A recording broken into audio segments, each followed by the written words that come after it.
আমন্ত্রণ ২১-এর রাতে আমাদের আজকের বিষয় মপতন্ত্র বনাম গণতন্ত্র।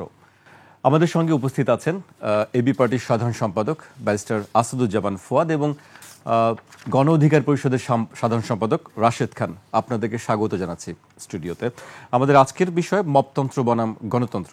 আমি ব্যারিস্টার ফুয়াদকে দিয়ে শুরু করতে চাই। আমরা গতকালকে একটি ঘটনা দেখেছি, তারপর থেকে আবার এই আলোচনা শুরু হয়েছে এবং আজকে স্বরাষ্ট্র উপদেষ্টাও কথা বলেছেন যে মপতন্ত্র গ্রহণযোগ্য না, এটি কোনোভাবেই সহ্য করা হবে না।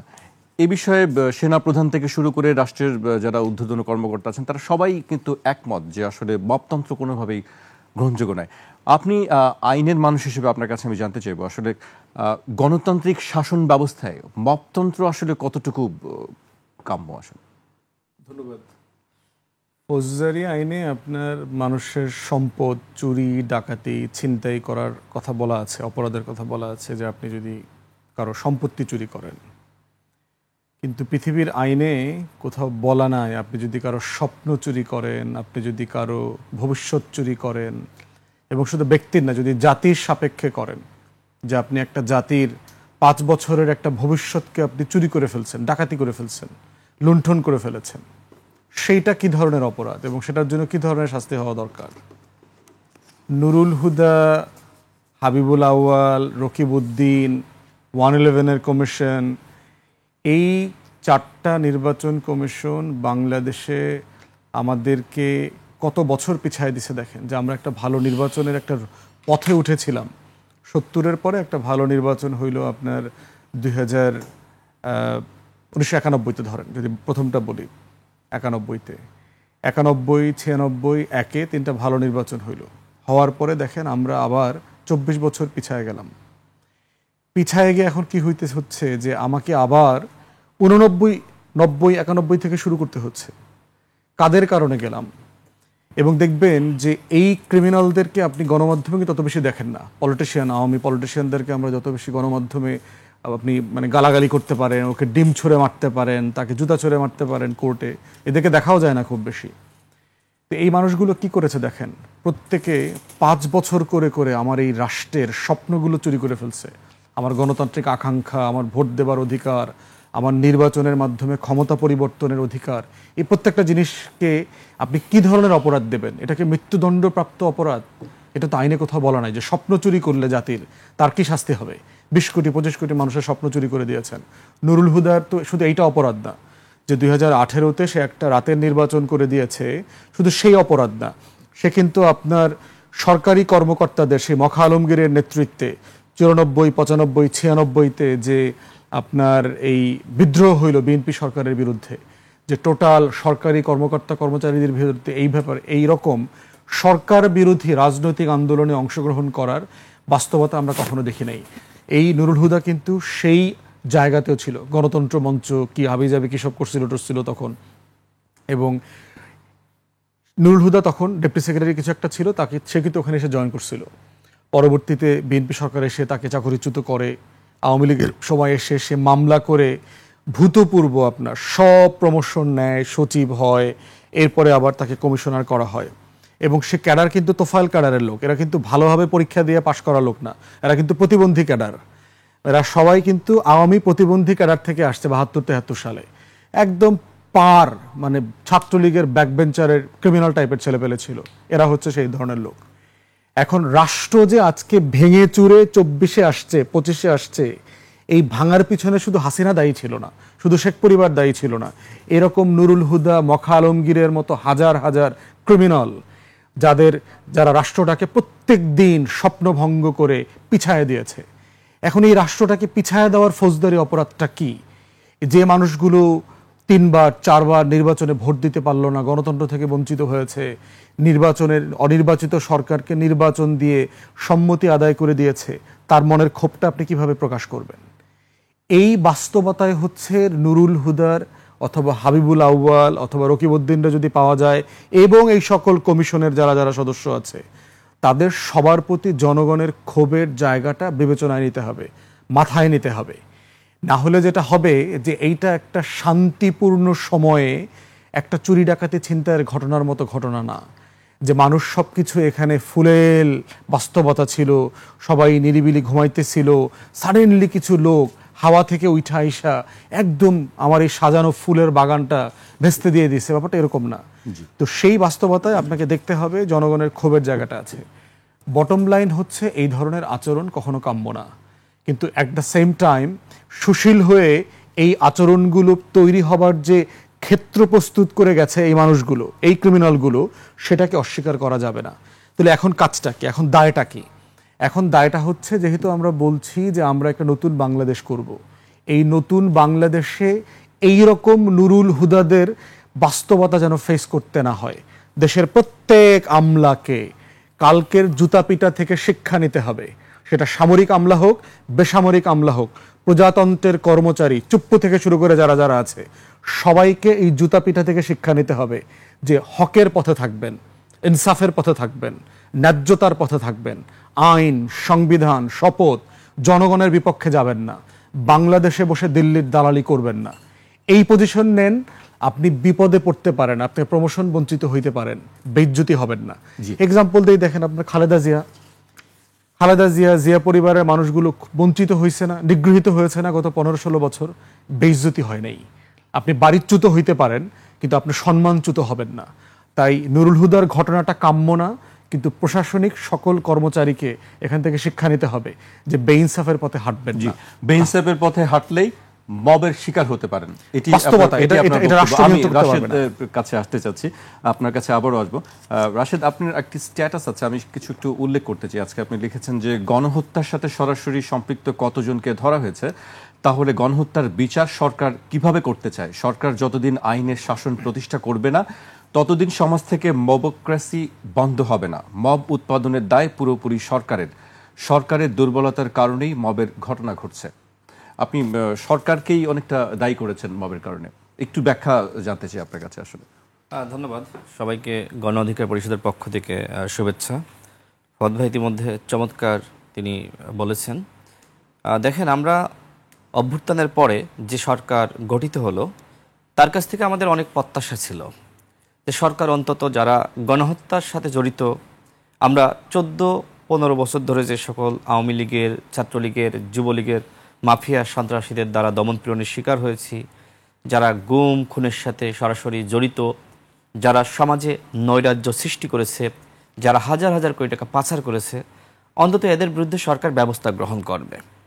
একই সাথে 3টা নির্বাচন অত্যন্ত ন্যাক্কারজনক এবং নিশিরাতের নির্বাচন, কোনোটাকে বলা হয় ডামি নির্বাচন, নানান নামে এই নির্বাচনগুলোকে আখ্যায়িত করা হয়। এই নির্বাচনের সাথে জড়িত যে সকল নির্বাচন কমিশনারগণ ছিল, সচিব, ডিসি, এসপি, আমলা, কামলা, তাদের বিরুদ্ধে ব্যবস্থা এই সরকার গ্রহণ এখনো পর্যন্ত করতে পারেনি। এরপরে এই 24-এর গণঅভ্যুত্থানে যে সকল ছাত্রলীগের সন্ত্রাসীরা, একই সাথে ছাত্র জনতার বুকে যে সকল পুলিশের ছাত্রলীগের ক্যাডাররা গুলি চালিয়েছে, তাদেরকেও সরকার গ্রেপ্তার করতে পারেনি। এছাড়া যারা আওয়ামী লীগের হাইকমান্ডে ছিল, তাদেরকেও ধরতে পারেনি। শেখ পরিবারের একজনকেও ধরতে পারেনি। সেই জায়গায় জনগণ যদি এই আপনার হাবিবুল আওয়াল বলেন, বা আপনার নুরুল হুদা বলেন, বা রকিবউদ্দিন বলেন, এদের মতন কাউকে পায়, তাহলে জনগণ আসলে কি করবে? আচ্ছা, আপনি বলেন, উবায়দুল কাদেরকে যদি এই মুহূর্তে এদেশের জনতা পায়, তাকে কি করবে? কাকের মতন তার মাংস কি ছিঁড়ে খাবে না? এটা খুব স্বাভাবিক কি না? যারা 14-15 বছর ধরে আমাদেরকে দমন করলো, পীড়ন করলো, যে ব্যক্তি তার সন্তানকে হারিয়েছে, যার সন্তান গুমের শিকার হয়েছে, সেই ব্যক্তি যদি আসাদুজ্জামান খান কামালকে পায়, হাসান মাহমুদকে পায়, কি করবে বলেন? ঠিক ভাই যেটি বললেন যে মানুষের স্বপ্ন, ভবিষ্যৎ চুরি করার বিচার তো নাই, সেটা কিভাবে করবে? তার শাস্তি কি? এই বিধান তো নাই।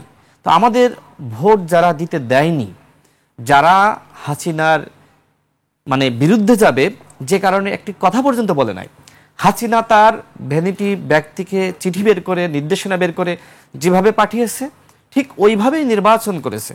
সুতরাং খুব দেরি হয়ে গেছে আমার মনে হয়। জনগণ গতকাল যতটুকু করেছে, এটা অত্যন্ত আমার মনে হয় খুব বেশি কিছু হয়নি। আওয়ামী লীগ যেখানে ওবায়দুল কাদের বলেছিল যে আমাদের যদি পতন হয় তাহলে মোটামুটি 3 লাখ মানুষ হত্যাকাণ্ডের শিকার হবে, মানে আওয়ামী লীগের। ঠিক একইভাবে তোফায়েল আহমেদ তিনি কি বলেছিলেন? তিনি বলেছিলেন যে 6 লাখ। সংখ্যাটা কিন্তু 6 জনেও দাঁড়ায়নি। আওয়ামী লীগের 6 জনকেও এদেশের জনগণ ওইভাবে পিটিয়ে হত্যা করেছে, প্রতিশোধ নিয়েছে, নেয়নি।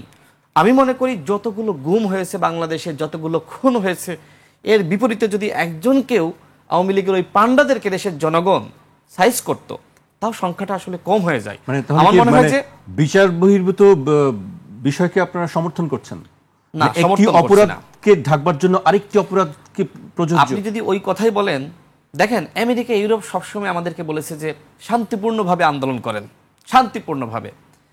এই জুলাই গণ অভ্যুত্থান কোনো শান্তিপূর্ণ আন্দোলনের মাধ্যমে হাসিনার পতন হয়েছে? পুলিশের বিরুদ্ধে, ছাত্রলীগের বিরুদ্ধে, আওয়ামী লীগের বিরুদ্ধে এদেশের জনগণ যে প্রতিরোধ গড়ে তুলেছিল, এই প্রতিরোধ কি আসলে শান্তিপূর্ণ ছিল?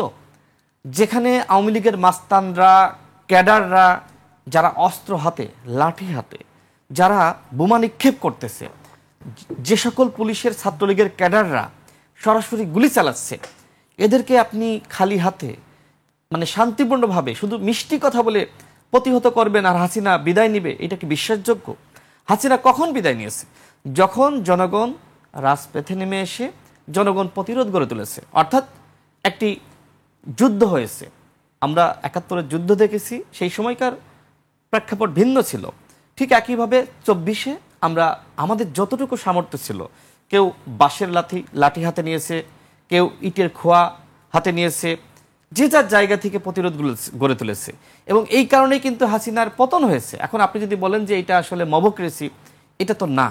দেখেন, জুলাই গণ অভ্যুত্থানের পরে যারা অপরাধী ছিল, এদেরকে যদি এই অন্তর্বর্তীকালীন সরকার ঠিক মতন সাইজ করতে পারত, বিশেষ করে যারা 18 সালের নিশিরাতের এমপি ছিল আওয়ামী লীগের, যারা 24-এর একতরফা নির্বাচনের এমপি ছিল, যারা 24 সালের ডামি মামি স্বতন্ত্র এমপি ছিল, এদের বিরুদ্ধে সরকার কোনো ব্যবস্থা গ্রহণ করেছে?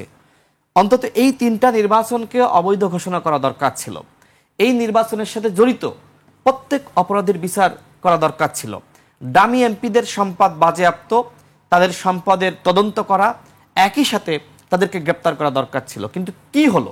উল্টো আমরা দেখলাম যে সরকারের উপদেষ্টারা সরাসরি সাবের মান্নানকে জামিন করিয়েছে। আমি আপনার এই টকশোতে আপনার সামনে একাধিকবার বলেছি, এমনকি সরকারের উপদেষ্টারা তারা আওয়ামী লীগের ডামি এমপি মন্ত্রীদের সম্পদ পাহারা দিচ্ছে। সেই সংবাদ কিন্তু গণমাধ্যমে এসেছে, যেখানে দুর্নীতিবাজদের বিরুদ্ধে ব্যবস্থা নেওয়া দরকার ছিল, দুদক রয়েছে। এখন এই দুদকের মাধ্যমে কতটুকু আসলে ব্যবস্থা গ্রহণ করা হয়েছে?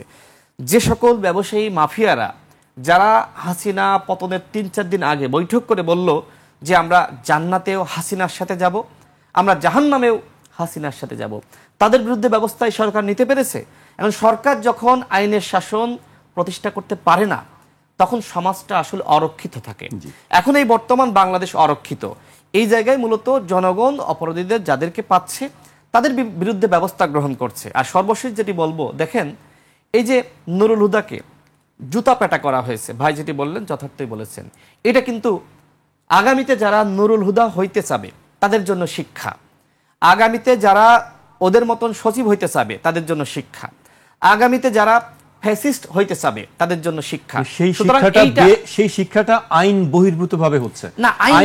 আইনের প্রতি মানুষের শ্রদ্ধাবোধটা নেই। সরকার যদি আইন প্রতিষ্ঠা না করে, অভ্যুত্থানের সরকারের দায়িত্ব ছিল অন্তত সমাজে আইন প্রতিষ্ঠা করা, এই অপরাধীদেরকে গ্রেফতার করা। সরকার যেহেতু করছে না, সেহেতু আমাদের যাদের ক্ষোভ রয়েছে, রাগ রয়েছে, তারা তো স্বাভাবিকভাবে আইন হাতে তুলে নিচ্ছে। এবং এই যে মব উৎপাদন হচ্ছে, এর জন্য সম্পূর্ণ দায়ী সরকার। এখনো পর্যন্ত বিভিন্ন জায়গায় যতটুকু এই মবক্রেসি হয়েছে, এর পিছনে যদি কাউকে দায় দিতে হয়, সম্পূর্ণভাবে তার জন্য সরকার দায়ী। সরকার যদি আইনের শাসন প্রতিষ্ঠা করতো, অপরাধীদেরকে ধরতো, তাহলে তো জনগণ এইভাবে আইন হাতে তুলে নেয় না। এখন নুরুল হুদাকে ধরার জন্য আমাকে কেন যেতে হবে? আমাকে কেন হাবিবুল আওয়ালকে ধরার জন্য যেতে হবে? আমাকে কেন রকিব কোথায় আছে খুঁজতে হবে? সরকারের স্বরাষ্ট্র উপদেষ্টার কাজ কি?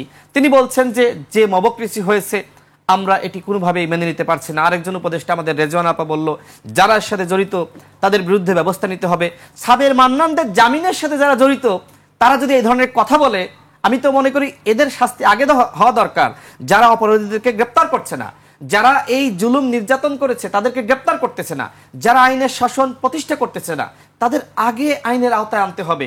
এই উপদেষ্টা পরিষদের মাধ্যমে আমার কাছে মনে হয় না যে যারা ডামি এমপি ছিল, যারা আপনার অপরাধী ছিল, যারা অর্থ পাচার করেছে, যারা ধর্ষণ করেছে, যারা এদেশের গণতন্ত্রকে হত্যা করেছে, তাদের কোনো বিচার করা সম্ভবপর। সুতরাং যেহেতু তারা পারতেছে না, জনগণ অনেক জায়গায় অনেক সময় বিভিন্ন বিচার নিজের হাতেই তুলে নিচ্ছে।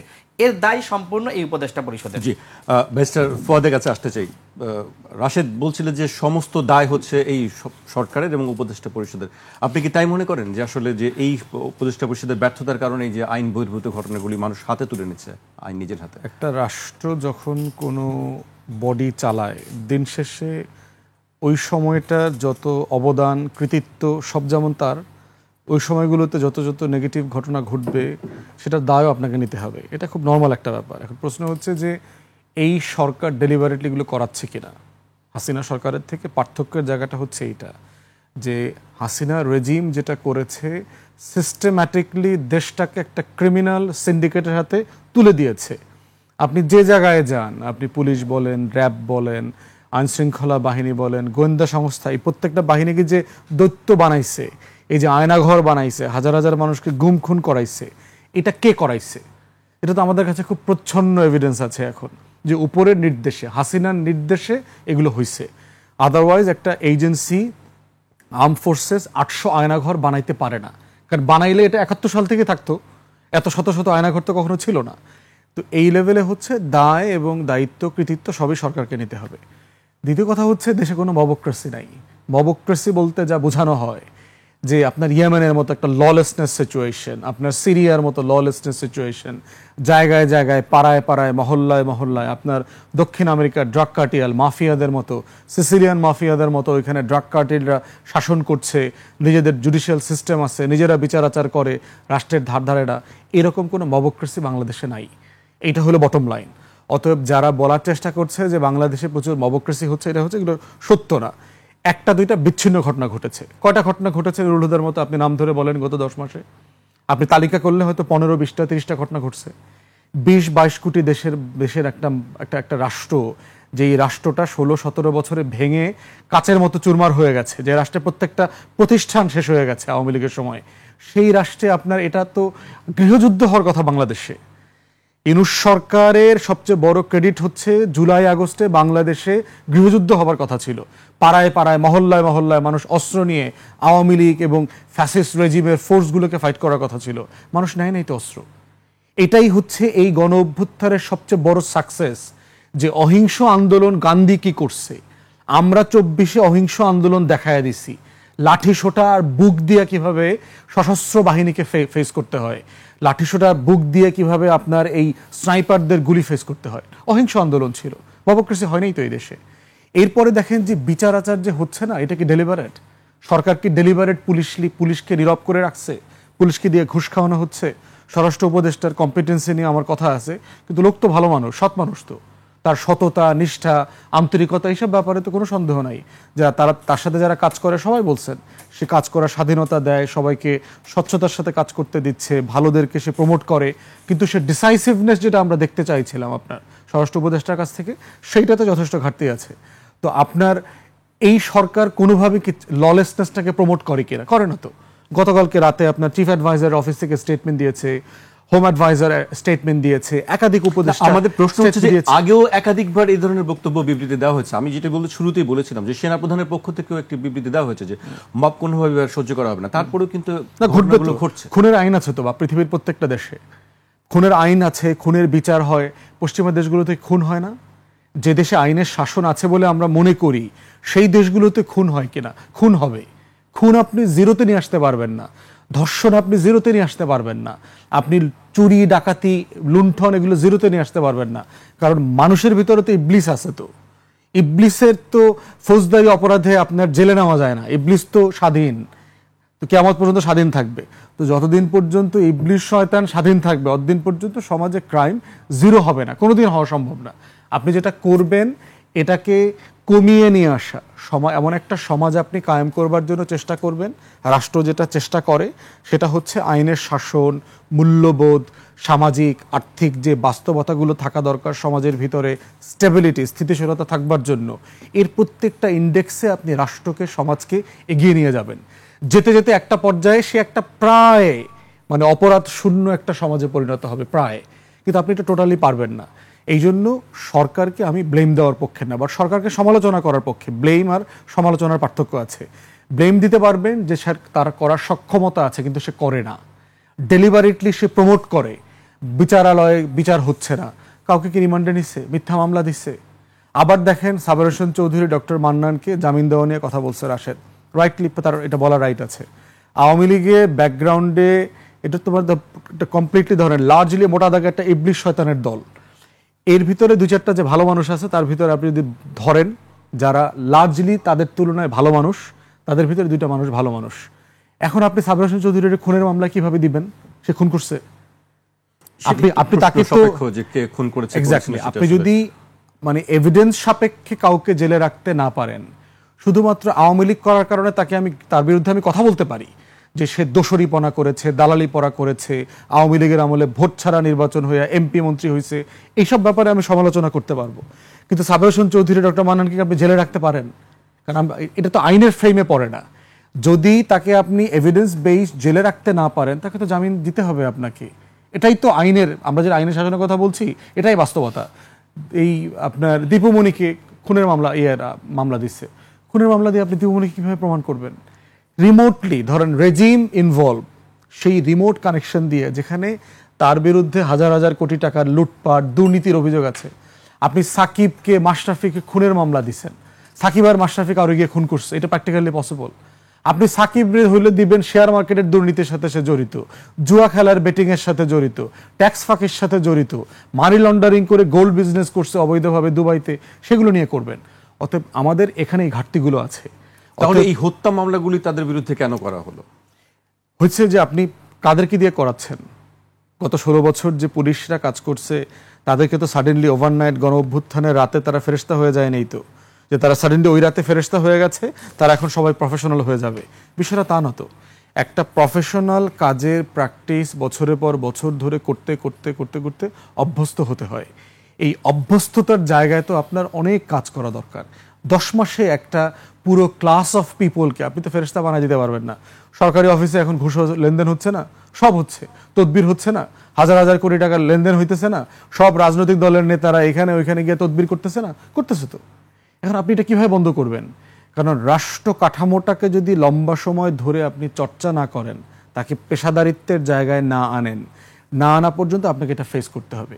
এই পুলিশ রিফর্ম হচ্ছে 150-200 বছরের আগের আইনে চলছে, তার অনেক বাস্তবতা আছে। আপনি পুলিশ সদস্যদের কথা চিন্তা করেন, একজন কনস্টেবল, একজন এসআই কত টাকা বেতন পায়? সে সব মিলায়া টিলায়া আপনি 19,000 টাকা, 21,000 টাকা, 22,000 টাকা বেতন পায়।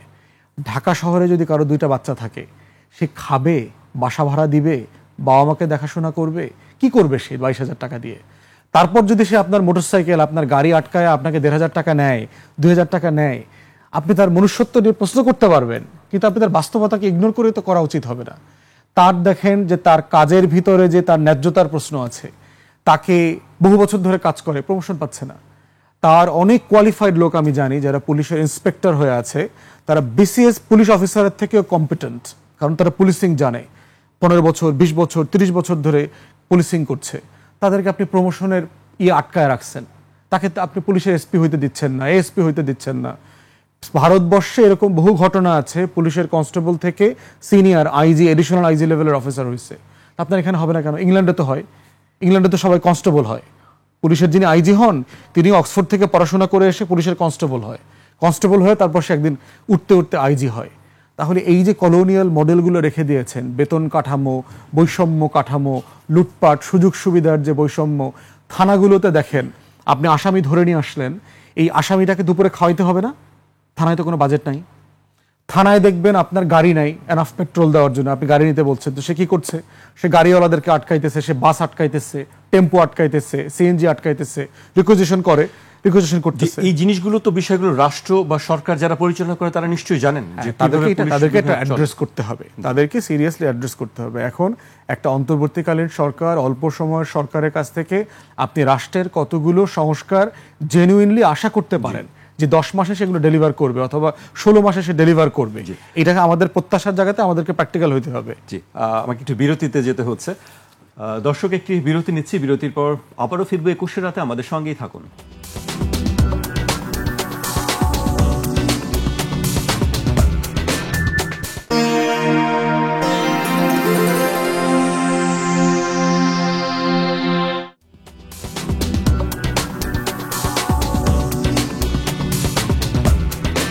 বিরতির পর আবারও স্বাগত। আপনারা দেখছেন 21 রাত।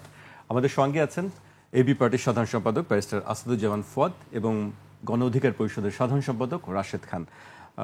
ফুয়াদ ভাই বেশ কিছু বিষয় নিয়ে কথা বলছিলেন, আমি এবার রাশেদের কাছে আসতে চাই।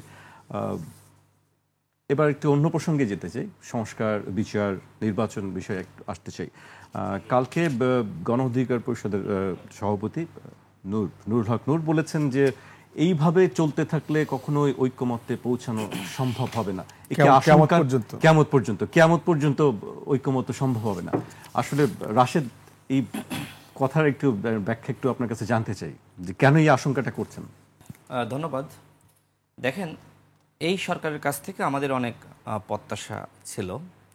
সরকার আসলে 10 মাসেও সেই প্রত্যাশার সিকিয়ানাও পূরণ করতে পারেনি। সরকারের প্রথম দিকে সরকারের আসলে কেউ সমালোচনা করার সাহসটা করে নাই। সবাই মোটামুটি সরকারকে সহযোগিতা বা প্রশংসা করেছে। কিন্তু যখন সরকারের উপদেষ্টাদের বিরুদ্ধে দুর্নীতির অভিযোগ, তাদের এপিএসদের বিরুদ্ধে, পিওদের বিরুদ্ধে দুর্নীতির অভিযোগ, এবং সরকার বিভিন্ন ব্যক্তিকে বিভিন্ন জায়গায় নিয়োগ দিয়েছে, তাদের নিয়োগ নিয়ে নানান ধরনের প্রশ্ন রয়েছে, টাকা পয়সার লেনদেন, যেটি ফুয়াদ ভাই বললেন যে এখনও পর্যন্ত তদবির বাণিজ্য চলছে। কাদের বিরুদ্ধে এই অভিযোগ? গণমাধ্যমে, সামাজিক যোগাযোগ মাধ্যমে এসেছে, যাদেরকে আমরা একসময় হিরো হিসেবে তাদের নেতৃত্ব মেনে অভ্যুত্থানে অংশ নিয়েছি, তাদের অনেকের বিরুদ্ধে অভিযোগ এসেছে। তো সেই অভিযোগগুলো আসার কারণে ডে বাই ডে সরকার আসলে দুর্বল হয়ে গিয়েছে। সরকার শুরুতে যে কাজগুলো করতে পারত, বা রাষ্ট্র সংস্কারের আসলে যেমন গণমাধ্যম সংস্কারের জন্য কতটুকু কি প্রয়োজন, সরকার একটা নীতিমালা তৈরি করে সরকার একটা বডিকে দায়িত্ব দিতে পারতো যে এইগুলো আপনারা বাস্তবায়ন করেন।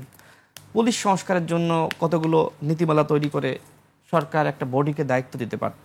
এরকম বিচার বিভাগ বলেন, নির্বাচন কমিশন বলেন, বা যতগুলো প্রতিষ্ঠানে সংস্কার করা দরকার ছিল, সরকার নিজের জায়গা থেকে একটা বডির মাধ্যমে এই কাজগুলো সরকার শুরুতে করাতে পারত। আর যতগুলো বিষয়ে ভিন্নমত, সেটি নিয়ে আলোচনা করা যায়। সরকার আসলে ওই ভিন্নমতের বিষয়গুলো নিয়েও ওইভাবে আসলে অগ্রসর হয়নি।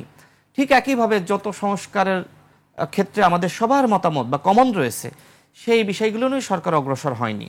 সব মিলে প্রধান উপদেষ্টা নিজেই বলেছেন যে রাষ্ট্র সংস্কারের কাজ এখনো পর্যন্ত শুরু হয়নি। দেখেন, আপনি শপথ নেওয়ার 3 মাসের মধ্যে যে কাজগুলো করতে পারতেন, ঠিক 10 মাস, 11 মাস, 1 বছর অতিবাহিত হয়ে গেলে সেই কাজগুলো করা যায় না। সরকারের 10 মাসের মধ্যেও এখনো পর্যন্ত আহতদের তালিকা তৈরি করা সম্ভবপর হয়নি। তাদের পুনর্বাসন করা, শহীদ পরিবারকে ক্ষতিপূরণ দেওয়া। আমরা লক্ষ্য করছি, গণমাধ্যমে এসেছে যে অনেকে ছাত্রলীগের ক্যাডার ছিল, গণ অভ্যুত্থানের বিরুদ্ধে অবস্থান নিয়ে তারা হয়ে গেছে জুলাই যোদ্ধা। এরকম যারা অন্যভাবে আহত হয়েছে বা শহীদ হয়েছে, তারা হয়ে গেছে জুলাই শহীদ, এবং তারাও জুলাই যোদ্ধা হয়ে গেছে। অনেক দলের কমিটির মধ্যেও তারা ঢুকে পড়ছে। এক্স্যাক্টলি। এরপরে দেখেন যে আমাদের সভাপতি যেটি বলেছে সে বিষয়ে একটু বলি। এখন নির্বাচন নিয়ে বলেন বা অন্যান্য বিষয়গুলো নিয়ে ঐক্যমত কমিশন তারা আলোচনা করছে। তো আমরা শুরুতেই বলেছিলাম যে সময় যত ঘনিয়ে যাবে তত আমাদের ভিতরে বিভেদ অনৈক্য বাড়বে। তো এখন আসলে সেটাই হয়েছে। এখন তো কোনোভাবেই আর একমতে দলগুলো আসবে আমার কাছে মনে হয় না। শুরুতে যেটি সম্ভবপর ছিল, সরকার আসলে ওই সময় গুরুত্ব দেয়নি। সরকার মনে করেছে যে আমাদের হাতে তো সময় রয়েছে, আমরা তো 2 বছর থাকবো, সুতরাং আমরা আস্তে ধীরে কাজ করব। তো এই ধরনের সরকারকে তো আসলে আস্তে ধীরে কাজ করলে হয় না। যেমন নিয়োগ নিয়ে প্রশ্ন রয়েছে, যে সরকার যে সচিবদেরকে নিয়োগ দিয়েছে, প্রশাসক নিয়োগ দিয়েছে, আপনি অভ্যুত্থানের পরের সরকার, আপনি যদি সেই অভ্যুত্থানের আগের আওয়ামী আমলের আইনের মাধ্যমে আপনি কাউকে সচিব বানান, কাউকে প্রশাসক বানান, সেটি তো হতে পারে না। আপনাকে অবশ্যই স্বচ্ছতা, জবাবদিহিতা নিশ্চিত করা দরকার ছিল। আমরা সরকারের উপদেষ্টাদের সাথে সাক্ষাৎ করে একদম শুরুর 1 মাসে আমরা তাদেরকে প্রস্তাবনাগুলো দিয়েছিলাম যে এই মুহূর্তে এই কাজগুলো করা দরকার। যেমন আমরা বলেছিলাম যে প্রত্যেকটা মিনিস্ট্রির যারা উপদেষ্টা রয়েছে, যারা সচিব রয়েছে, যারা এপিএস রয়েছে, পিএস রয়েছে, অন্যান্য কর্মকর্তা রয়েছে, 1 মাসের মধ্যে প্রতি মাস শেষে তাদের সম্পদের হিসাবটা দাখিল করতে হবে। কিন্তু এখনো পর্যন্ত 10 মাসে কোনো একটি মিনিস্ট্রির সম্পদের হিসাব আমরা পাইনি। সরকারের পক্ষ থেকেও কিন্তু জনসম্মুখে এই কমিটমেন্ট করা হয়েছিল। তার মানে সরকারের মধ্যেই স্বচ্ছতা এবং জবাবদিহিতার ঘাটতি রয়েছে। দেখেন, সরকার যাদেরকে উপদেষ্টা বানালো তাদের নিয়ে যখন বিতর্ক সৃষ্টি হয় তখন কিন্তু সরকারকে সহযোগিতা করার মনোভাব এটা কিন্তু আসলে আর থাকে না। সুতরাং সরকার নিজেই নিজেকে বিভিন্নভাবে বিতর্কিত করেছে। এখন আসলে আর ঐক্য সম্ভব বলে আমার কাছে মনে হয় না। এই যে রাজনৈতিক নেতৃত্বকে নিয়ে ফুয়াদ ভাইয়ের বক্তব্য, আই থিঙ্ক শুরুর দিকে তিনি জনাব তারেক রহমান সাহেবকে নিয়ে বেশ যে বক্তব্যগুলো দিয়েছিলেন সেটা কিন্তু এখন সামাজিক যোগাযোগ মাধ্যমে নতুন করে কিছু কিছু গণমাধ্যম প্রচার করছে। আপনি অভ্যুত্থানের নায়ক, অভ্যুত্থানের নেতৃত্ব দিয়েছেন, কিন্তু তার মানে এই নয় যে আপনি দলগুলোকে নিয়ে, দলের শীর্ষ নেতৃত্বকে নিয়ে আপনি প্রশ্ন তৈরি করবেন। তো এখন গণ অভ্যুত্থান হয়েছে, আপনি বলছেন যে 17 বছর ধরে রাজনৈতিক দলগুলোর কোনো অর্জন নাই, তাদের আহ্বানে মানুষ সাড়া দেয়নি। তার মানে কি? তার মানে যখন জুলাই গণ অভ্যুত্থান শুরু হয় আপনি কি বলতে চাচ্ছেন যে রাজনৈতিক নেতৃত্ব, রাজনৈতিক দলের যারা নেতাকর্মীরা তারা চুপ করে ঘরে বসেছিল, আর এমনি এমনি আপনি ডেকেছেন আর সাধারণ মানুষ এসেছে আর গণ অভ্যুত্থান হয়ে গেছে? মানে এই যে রাজনৈতিক নেতৃত্বকে প্রশ্নবিদ্ধ করা, তাদের নিয়ে নানান ধরনের মন্তব্য করা, তো এই কাজগুলো যখন করেছে তখন কিন্তু দলগুলো ডে বাই ডে সরকারকে সহযোগিতা করা বন্ধ করে দিয়েছে। এবং নির্বাচন নিয়ে সরকারের সাথে এই যে 10 মাস ধরে তো আমাদের ক্যাসালটাই গেছে নির্বাচন নিয়ে। এখন যদিও লন্ডনে যে বৈঠক হয়েছে আমাদের প্রধান উপদেষ্টা তারপরে যে বক্তব্য রেখেছেন ফেব্রুয়ারির শুরুতে ইলেকশন, অর্থাৎ রমজানের আগে ইলেকশন তারা করতে চান, তারপর থেকে মোটামুটি ইলেকশন নিয়ে কথাবার্তা বন্ধ হয়েছে। কিন্তু আমার তো 10 মাস চলেই গেছে ইলেকশন নিয়ে তর্ক বিতর্ক করতে। সরকার যদি শুরুতেই বলতো সবার সাথে বসে একটি আলোচনার মাধ্যমে নির্বাচনের রোডম্যাপ, গণহত্যার বিচারে তারা কি করতে চায়, তারা রাষ্ট্র সংস্কারের কি কি পদক্ষেপ নিতে চায়, তাদের চিন্তা কি, এই আলোচনাগুলো সবার সাথে বসে যদি সরকার সিদ্ধান্তগুলো নিতে পারতো তাহলে এই সমস্যাগুলো হয় না। যেহেতু ঐক্যমত কমিশনে সবার ভিতরে অনৈক্য, সেই কারণে আমাদের সভাপতি নুরুল হক নূর বলেছেন যে এইভাবে চলতে থাকলে কিয়ামত পর্যন্ত কোনো ঐক্য হবে বলে আমাদের কাছে মনে হয় না। সর্বশেষ বলবো, দেখেন এই যে গণ অভ্যুত্থান হয়েছে, 2000 মানুষ শহীদ হয়েছে, 30,000 আহত যোদ্ধা, অবশ্যই তারা একটি নতুন বাংলাদেশের স্বপ্ন দেখেছিল। ফুয়াদ ভাই কি চায় যে সেই আগের ব্যবস্থা বাংলাদেশে ফিরে আসুক? আমি কি চাই যে আগের ব্যবস্থা বাংলাদেশে ফিরে আসুক? আমার মনে হয় যে যারা জুলাই গণ অভ্যুত্থানে অংশ নিয়েছে তারা কেউ চায় না যে হাসিনা যে ফ্যাসিবাদী ব্যবস্থা বাংলাদেশে কায়েম করেছিল সেই ব্যবস্থা আবার ফিরে আসুক। কিন্তু আপনি যদি মনে করেন যে রাতারাতি সব সংস্কার হয়ে যাবে, বাংলাদেশের জনগণের মানসিকতার কি সংস্কার হয়েছে? এখনো পর্যন্ত আমরা যারা নির্বাচনী গণসংযোগ করছি বা এলাকায় যাচ্ছি, দেখেন আইন শৃঙ্খলা পরিস্থিতি কোনো উন্নত হয়নি। গ্রামগঞ্জে এখনো পর্যন্ত মারামারি, হানাহানি, সেই এখন বিচারক কারা জানেন? গ্রামের মাতব্বর বিচারক। এখন আর কেউ পুলিশের কাছে বিচারের জন্য যায় না, এখন রাজনৈতিক নেতারা এখন বিচারক হয়েছে। নির্বাচন তো আপনি বলছেন, আমাদের প্রধান উপদেষ্টা বলছে যদি আগামীতে একটি অবাধ, সুষ্ঠু, নিরপেক্ষ নির্বাচন জাতিকে উপহার দিতে না পারি তাহলে নিজেকে নিজের কাছে অপরাধী মনে হবে। তো আমার কথা হলো যে নির্বাচনের পরিবেশটা কি আপনি তৈরি করেছেন? নির্বাচনের জন্য, একটি অবাধ, সুষ্ঠু, নিরপেক্ষ নির্বাচনের জন্য যে ধরনের পরিবেশ লাগে সেই পরিবেশ তৈরি করার জন্য সরকারের উদ্যোগ কতটুকু? এখনো পর্যন্ত পুলিশের কতটুকু তারা ফাংশন করছে? পুলিশ এখনো পর্যন্ত গ্রামে যেতে ভয় পাচ্ছে। সেনাবাহিনী ছাড়া কাউকে জনগণ ভয় পায় না। এখনো পর্যন্ত এই রাষ্ট্র যতটুকু চলতেছে একমাত্র সেনাবাহিনীকে জনগণ যতটুকু ভয় পাচ্ছে, তারা যতটুকু ফাংশন করতেছে তার উপর রাষ্ট্র চলতেছে। এখন আমাদের এই জমিদার উপদেষ্টারা তারা কি গ্রামে যান? তারা কি এই বাজারে ঢোকেন? তারা কি রিক্সা চালকের মন্তব্য শোনেন? তারা কি একজন শ্রমিক কি চাই শুনতে চান? নির্বাচন নিয়ে তাদের চিন্তা কি? দেশের পুলিশ বাহিনী নিয়ে তাদের চিন্তা কি? আইন শৃঙ্খলা নিয়ে তাদের চিন্তা কি? দ্রব্যমূল্যের দাম বেড়েছে না কমেছে? মানুষ সুখে আছে নাকি কষ্টে আছে? অভ্যুত্থানের পরে আসলে মানুষের আকাঙ্ক্ষা কি? এগুলো তো জানতে হবে। আপনি যদি শুধুমাত্র মিডিয়াতে বক্তব্য শুনে মনে করেন যে এইটাই মনে আসল কথা, না, আপনাকে তো ফিল্ডে যেতে হবে, মাঠে যেতে হবে। এখন আমরা পলিটিশিয়ানরা আমরা মাঠে যাচ্ছি, মানুষের কথাগুলো শুনছি, আমরা দেখছি যে ফেসবুকের দুনিয়া একরকম আর বাস্তবে অন্যরকম। এখন যারা এই যে মিষ্টি মিষ্টি কথা বলে, ভালো ভালো কথা বলে, যারা আপনার খুব ভালো পড়াশোনা জানে, যাদের যোগ্যতা দক্ষতা, এই মানুষগুলো নির্বাচনে আপনার গিয়ে কতটুকু ভালো করতে পারবে? দেশের জনগণের তো এখনো চিন্তারই কোনো পরিবর্তন হয়নি। অভ্যুত্থানের ছিটে ফোঁটা বলেন বা অভ্যুত্থানের যে চেতনা, সেটা তো গ্রামে আপনাকে ছড়িয়ে দিতে হবে। গ্রামের মানুষ তো এখনো পর্যন্ত অভ্যুত্থান সম্পর্কে অনেকে জানে না। হাসিনার যে এইভাবে পতন হয়েছে, তো এই সরকারের দায়িত্ব ছিল গণ অভ্যুত্থানের যে চেতনা, সেটা গ্রাম গঞ্জে পাড়া মহল্লায় ছড়িয়ে দেওয়া, নতুন একটি বাংলাদেশের স্বপ্ন দেখানো, এইভাবে প্রজেক্টরে গ্রামে পাড়া মহল্লায় মানুষকে দেখানো যে এই যে দেখো নতুন বাংলাদেশের জন্য আবু সাইদ এইভাবে জীবন দিয়েছে, মুগ্ধ এইভাবে জীবন দিয়েছে, ওয়াসিম এইভাবে জীবন দিয়েছে। সরকার কি গণ অভ্যুত্থানের চেতনা সারা বাংলাদেশে ছড়িয়ে দিতে পেরেছে? পারে নাই তো। এই কারণেই সমাজে এখনো পর্যন্ত অনৈক্য, নৈরাজ্য, কোনো পরিবর্তন হয়নি। এই সরকার দায়িত্ব নেওয়ার পরে আমরা অনেক প্রত্যাশা করেছিলাম যে বাংলাদেশের আমূল পরিবর্তন হবে। আমরা দেখেছি বাংলাদেশের কোনো পরিবর্তন হয়নি, বরং এখন মানুষ বলছে যে আগে জানলে এইভাবে রক্ত দিতাম না, জীবন দিতাম না। রাশেদ, আমি আপনার কাছে আবার আসবো। আমি ফুয়াদ ভাইয়ের কাছে আসতে চাই। রাশেদ অনেক প্রশ্ন তুলেছে, সেখানে বেশ কিছু আমি একটি বিষয় বলবো। আপনি কি তার সব কথার ভিতরে মানে একমত পোষণ করেন? না, একমত হওয়া তো জরুরি না। তো আমরা তো 16 বছর একমত হইনি বলেই তো গণ অভ্যুত্থান হয়েছে। একমত হওয়া জরুরি না। বিষয় হচ্ছে যে নুরুর যে বিষয়টা, স্টেটমেন্টটা আপনি রেফার করেছেন, এখানে হতাশ হওয়ার মতো মাঝে মধ্যে কোনো ঘটনা ঘটে। রাশেদ তো ছিল না, আমি কমিশনের মিটিংয়ে কয়েকটাতে ছিলাম, কালকেও ছিলাম কিছু অংশ, এবং এটা ফ্রাস্ট্রেটিং, এটা টাফ জব। এটা হচ্ছে মিটিংয়ে আপনার এই নানা চিন্তার রাজনৈতিক দল, বিশেষ করে যারা মতাদর্শিক রাজনীতি করেন ডানে এবং বামে, এবং ছাড় দেবার মানসিকতা রাজনৈতিক দলগুলোতে খুব কম। তো সেই জায়গাতে ঐক্যমত কমিশন যে কাজটা হাতে নিয়েছে, এটা কিন্তু একটা পাহাড় সমান কাজ আর কি। এটা হলে ওই চেয়ারে যদি আপনি না বসেন, আপনি বুঝবেন না যে এই রকম ভিন্ন ভিন্ন প্রান্তিক চিন্তার জায়গাগুলোতে কিভাবে মানে মাঝখানে আনা যায়। সেখানে প্রশ্নটা হচ্ছে যে মানে একমত না হলে আসলে শেষ পর্যন্ত অবস্থাটা কি দাঁড়াবে? না, মৌলিক একমত বিষয়ে না হলে সব বিষয়ে সমস্যা একমত নাই। হবে এমন বিষয় না, কিন্তু মৌলিক কিছু বিষয় আছে নির্বাচনের ক্ষেত্রে, যেমন ক্ষমতার ভারসাম্য রক্ষা করার বিষয় আছে, নির্বাচন সুষ্ঠু হবে কিভাবে, কালো টাকার ব্যবহার বন্ধ হবে কিভাবে, পশি শক্তি। সেই ক্ষেত্রে যদি একমত না হওয়া যায়, মানে কি আসলে ফলাফল? অনেক বিষয় একমত হয়ে গেছে, অনেক বিষয় একমত হয়ে গেছে। যেমন ধরেন অনুচ্ছেদ 70 যেটাকে বলছি, আর্টিকেল 70, এটার ব্যাপারে কিন্তু একটা আংশিক একমত হয়ে গেছে যে দুইটা বিষয় ছাড়া রাজনৈতিক দলগুলো সবাই একমত হয়ে তাদের দলের নেতাকর্মীদেরকে, এমপিদেরকে তারা সরকারের বিরুদ্ধে ভোট দিতে দিবে। তারপরে নারীদের আসনের ব্যাপারে কিভাবে নির্বাচন হবে ওইটা নিয়ে একটু দ্বিমত আছে। 2 কক্ষের ব্যাপারে মোটা দাগে অনেক একমত হয়ে গেছে। গতকালকে আপনার রাষ্ট্র পরিচালনার মূলনীতির ব্যাপারে 3-4টার ব্যাপারে কিন্তু সবাই একমত, যেমন সাম্য, মানবিক মর্যাদা, সামাজিক সুবিচার, গণতন্ত্র, এটার ব্যাপারে কিন্তু সবাই একমত। এর বাইরে কেউ কেউ বলছে যে আল্লাহর প্রতি আস্থা বিশ্বাস রাখতে হবে, আবার অন্যরা ভেটো দিয়ে বলছে না, এটা সেকুলারিজম থাকতে হবে। এখানে তর্কটা আটকে গেছে।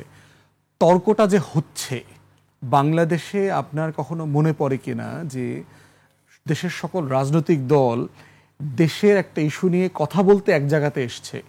এই রকম দৃশ্যই তো আমরা কোনোদিন দেখি নাই। বাংলাদেশে একত্রিত হওয়ার একটা মাত্র জায়গা হচ্ছে নির্বাচনী জোট। ভোট এবং নির্বাচন ছাড়া বাংলাদেশে রাজনৈতিক দলগুলো দেশের ব্যাপারে কখনো একমত হয়ে আলোচনা করে নাই। তো সেই জায়গাতে আমরা গত 10 মাস ধরে টানা দেখতে পাচ্ছি দেশের জাতীয় বিষয়ে কন্টিনিউয়াসলি রাজনৈতিক দলগুলো একত্রিত হচ্ছে, একসাথে আলাপ করছে, একমত হচ্ছে, দ্বিমত হচ্ছে। এই কালচারটাই একটা বড় অর্জন আমাদের। এবং যেটা হচ্ছে যে একটা জাতি হয়ে ওঠার যে লড়াই, এই লড়াইটা 10 মাসে হয় না, এটা 36 দিনে হয় না, এটা 6 সপ্তাহে হয় না। এটার একেবারে ধারাবাহিকতা, প্রজন্মের পর প্রজন্মের লড়াই আছে। অতএব আমি যথেষ্ট আশাবাদী যে আমরা ইতিমধ্যে জাতি আকারে যে ধরনের ম্যাচিউরিটির পরিচয় দেওয়া দরকার, এটা আমরা অলরেডি দিচ্ছি। যারা যারা দিচ্ছেন না তারা আগামীতে রাজনীতিতে নাই হয়ে যাবেন। কারণ তরুণরা হয়তো রাস্তায় নাই, তরুণরা হয়তো রাজনীতিতে নাই, দলে নাই, কিন্তু দেশের মানুষ, তরুণরা কিন্তু সবাই দেখতে পাচ্ছে। বিটিভি লাইভ সম্প্রচার করছে, তো রেকর্ডেড ডকুমেন্ট হয়ে থাকলো যে বাংলাদেশে রাজনৈতিক দলগুলো ঐক্যমত কমিশনের সামনে কে কি বলেছে, কার কারণে আমরা একমত হইতে পারলাম না, কাদের কারণে গণ অভ্যুত্থানের যে স্পিরিট 24কে ধারণ করা গেল না, কার কারণে নতুন বন্দোবস্ত হইল না, কোন কোন দলের কোন কোন নেতার কারণে বাংলাদেশ আবার পিছনে চলে যাচ্ছে, আবার আওয়ামী লীগের পুনর্বাসন হবে, আবার দিল্লির দাসত্ব এখানে তৈরি হবে, এই জায়গাগুলো অনেক বেশি পরিষ্কার হয়ে গেছে। রাজনৈতিক দলগুলোর মধ্যেও পরিষ্কার হচ্ছে, আমাদের সবার একজন আরেকজনকে কিন্তু জানাশোনা ছিল না। এই কমিশনের মিটিংয়ে গিয়ে কিন্তু আমরা দলগুলোও কিন্তু একজন আরেকজনকে চরিত্রগতভাবে জানতে পারছি যে আসলে সে কী ভাবে, কেন ভাবে না। এবং সাইডলাইনে কিন্তু সবার সাথে আবার খুব ওয়ার্ম কথাবার্তা হচ্ছে, হাসি ঠাট্টা গল্প গুজব সবই হচ্ছে। অতএব সেই জায়গাতে আমি বোধ করি যে কমিশনকে কতটা বিষয়ে তারা একমত হইল, তার থেকে বড় জিনিস হচ্ছে আলাপটা যে হইল, এই আলাপটা হচ্ছে গুরুত্বপূর্ণ। এই আলাপের সম্পর্কটা থাকলেই যেটা হবে, রাষ্ট্রে সংকট তৈরি হয় না, রাষ্ট্রে আপনার ঝামেলা পাকলেও এটা সমাধান হয়ে যায়। এরপরে কথা হচ্ছে যে আপনার রাশেদ ভ্যালিডলি অনেকগুলো পয়েন্ট বলেছে, গ্রামে গঞ্জের কথা জেনুইনলি। বাংলাদেশে যেই সিস্টেমে আমরা বাড়ি আকারে থাকি, মানে গ্রামের বাড়ি বলতে যেটা আমরা বুঝাই, এই সিস্টেমটা বদলাইতে হবে। যেমন ধরেন আমার গ্রামের বাড়িটা প্রায় 3 একরের উপরে, 5টা ঘর আছে, 17 জন মানুষ থাকে। 3 একর জমির উপরে 17টা মানুষ থাকা মানে কি পরিমাণ জমি নষ্ট হচ্ছে। এটা তো আপনি 5% জমির উপরে বিল্ডিং করে রাখতে পারতেন, তাহলে আপনি 3 একর জমি কেন নষ্ট করছেন? আপনি প্রত্যেকটা বাড়িতে যান, রাশেদের বাড়ি হয়তো এরকমই হবে, সবাই দেখবেন আলাদা আলাদা করে করে এরকম 1 একর 1.5 একর 2 একর বাড়ির উপরে থাকে। মে মাসে আমি মালয়েশিয়াতে গেলাম, আমি যে বিল্ডিংয়ে ছিলাম এয়ারবিএনবির একটা ফ্ল্যাটে, সেখানে দেখলাম আপনার 9 একরের একটা জমি, এই জমিতে 3টা বিল্ডিং করেছে। প্রত্যেকটা বিল্ডিং হচ্ছে 65 তলা, 2000 ফ্ল্যাট আছে। এবং এই প্রত্যেকটা বিল্ডিংয়ের আপনার 7 তলা পর্যন্ত হলো গাড়ির মানে গ্যারেজ আর কি বলতে পারেন, মানে পার্কিং স্পেস। এরপরে হচ্ছে একাধিক কমিউনাল স্পেস আছে, 2-3টা সুইমিং পুল আছে, ম্যাসিভ সুইমিং পুল আর কি। এরপরে হচ্ছে আপনার ছাদ আছে, বাচ্চাদের খেলার আলাদা স্পোর্টস সেন্টার আছে। একটা ফ্লোর আছে পুরোটা বাগান, ওখানের ভিতরে আপনি পার্কের মতো করে রাখছে। ওই বিল্ডিংয়ের ভিতরেই আপনি শুধু হাঁটবেন, পার্কের ভিতরে হাঁটাচলা করার জায়গা আছে, নামাজে পড়ার জায়গা আছে, অজুর জায়গা আছে, ছেলেদের মেয়েদের, ব্যাডমিন্টন কোর্ট আছে, টেনিস কোর্ট আছে।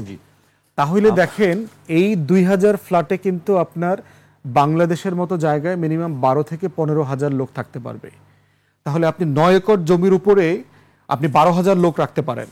এই 9 একর জমির উপরে বাংলাদেশে 50 জন মানুষ থাকে। জি, এটি অবশ্যই একটি শিক্ষণীয় বিষয়। নিশ্চয়ই বাংলাদেশ একদিন মালয়েশিয়ার থেকে আরো অনেক বেশি উন্নতি করবে। একেবারে শেষ পর্যায়ে চলে এসেছি। রাশেদের কাছে আমার প্রশ্ন, একটি বক্তব্য আমি বলতে চাই। জাতীয় নাগরিক পার্টির মুখ্য সমন্বয়ক নাসিরউদ্দিন পাটোয়ারি বলেছেন, সংস্কার কমিশন যে 400 আসনের প্রস্তাব করেছে নির্বাচনে, তার মধ্যে 300 আসন পাবে এনসিপি।